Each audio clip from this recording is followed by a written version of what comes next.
जय महाकाल, जय माँ भगवती काली। माँ काली का पुराण भाग 32 अध्याय 6।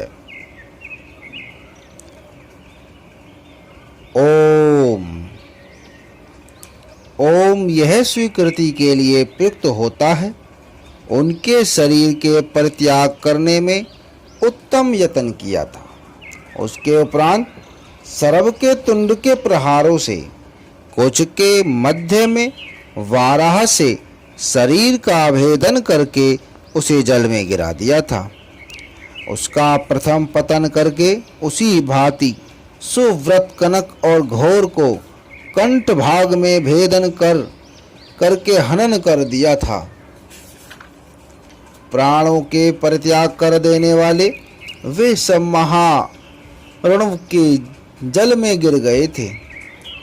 जल में पात करने के अवसर में घोर ध्वनि का विस्तार करते हुए काला नल के समय कांति वाले हो गए थे।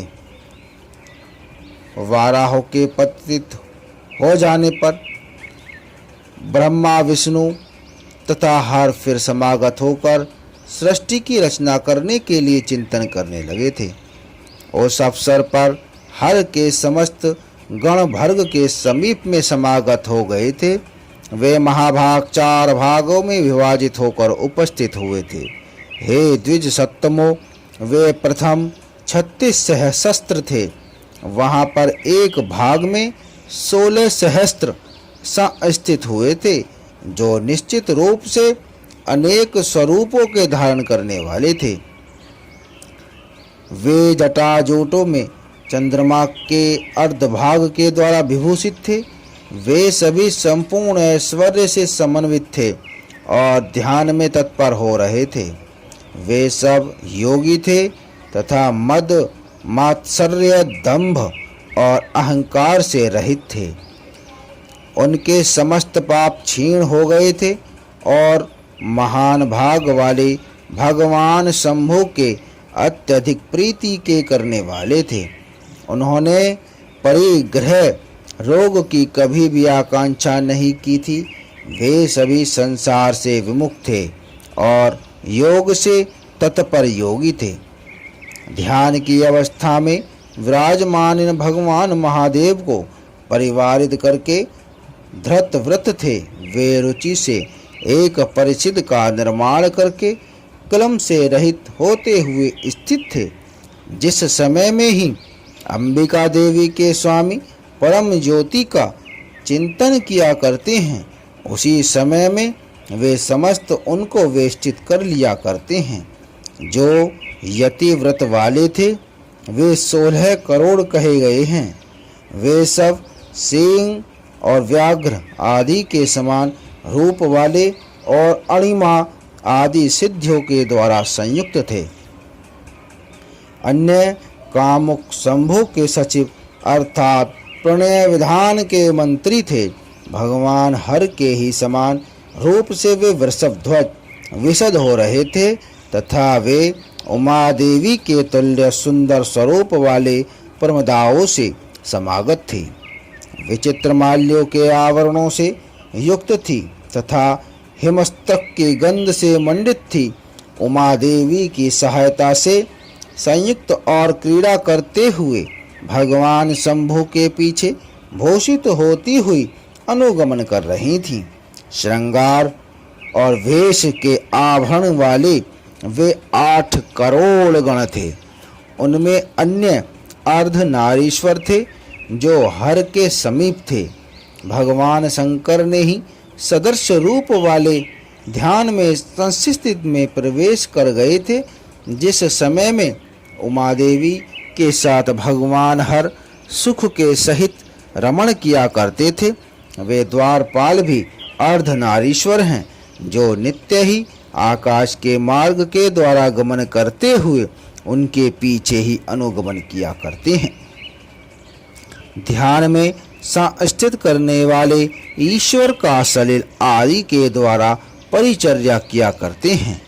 अनेक शास्त्रों के धारण करने वाले शंभु भगवान के वे गण प्रमथ किया करते हैं। वह महान बलवान सूर संख्या में 9 करोड़ थे। दूसरे गायन करने वाले थे जो ताल मृदंग आदि के द्वारा वादन किया करते हैं तथा नृत्य करते हैं और मधुर स्वर में गाते हैं। वे अनेक रूपों के धारण करने वाले वे संख्या में 3 करोड़ थे। वे निरंतर विचरण करने वाले महेश्वर भगवान के पीछे गमन किया करते हैं। वे सभी मायावी सूर थे और सब शास्त्रों के अर्थ के पारगामी ज्ञाता थे। सब जगह सभी कुछ के ज्ञान रखने वाले और सभी सर्वत्र सदा गमन करने वाले थे। वे सब मुहूर्त मात्र में संपूर्ण भुवन में जाकर फिर गति के द्वारा पुनः भव को प्राप्त हो जाया करते थे। वे सब महान बल से युक्त थे तथा अणिमा महिमा आदि 8 प्रकार के ऐश्वर्यों से समन्वित थे।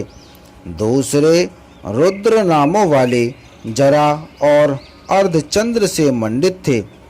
वे देवेंद्र के आदेश से सदा ही स्वर्ग में रहा करते थे। उनकी संख्या 1 करोड़ थी और वे सब विशेष बलवान थे।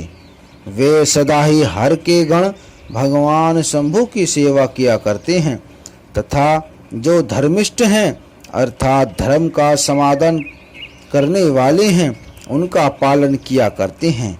जो पाशुपत व्रत के धारण करने वाले हैं उनके ऊपर निरंतर अनुग्रह किया करते हैं। जो प्रियत आत्माओं वाले योगीजन हैं उनके विघ्नों का निरंतर हनन किया करते हैं। ये भगवान हर के गण जो कि समस्त संख्या में 36 करोड़ थे, ये गण वाराह के गणों के नाश करने के लिए तथा समस्त जगतों के हित संपादन करने के लिए और भगवान शंकर की सेवा के लिए समुत्पन्न हुए थे। वाराह के गणों को देखकर तथा नरसिंह हरि को अवलोकित करके स्वयं सर्व के स्वरूप वाला होते हुए और ध्यान करते हुए उस समय में नाद किया था। उनके सीकरों से अर्थात जल कणों से जो उत्पन्न हुए थे, इसी कारण से उनके स्वरूप भी बहुत थे। क्रूर दृष्टि से, क्रूर गति से, क्रूर युद्धों से, क्रूर कृत्यों से वाराह के इन गणों का हनन करने वाले थे, क्योंकि भगवान कपर्दी अर्थात शिव ने कहा है, अतएव वे क्रूर कर्मों के करने वाले और भयंकर समुत्पन्न हुए थे। वे महान ओज वाले सदा क्रूर हैं। वे कर्मों को नहीं किया करते हैं, दृष्टि मात्र से ही वे क्रूर हैं। वे कार्यों से क्रूर नहीं थे। वे फल, पुष्प, जल, पाक तथा मूल को भोग करते हैं। वनों पर्वतों की शिखरों में फलादि जो निवेदित किए जाते हैं उनका ग्रहण करते हैं और आहरण करने के जो पत्र पुष्पादिक हैं उनका प्राशन किया करते हैं। भर्ग का जो भाग होता है उसी भोग वाले वे महान ओज वाले भी थे। चैत्र की चतुर्दशी को छोड़कर वे आमिषों का प्राशन नहीं किया करते हैं। फिर सब गण भी वहाँ पर आमिषों का उपभोग किया करते हैं। वाराह के गणों के निहित हो जाने पर वे गण मार्ग के समीप में पहुंचकर स्वयं चारों भागों वाले होकर भूत कर्म का गान करते थे।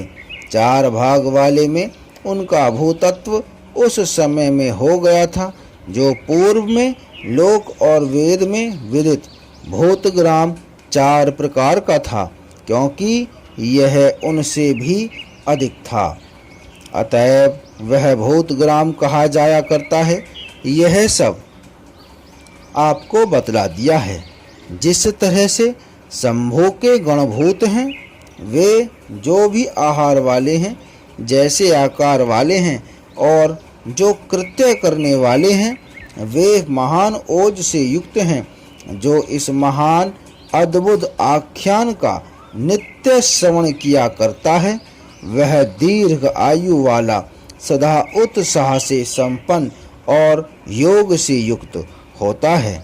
जय महाकाल, जय माँ भगवती काली।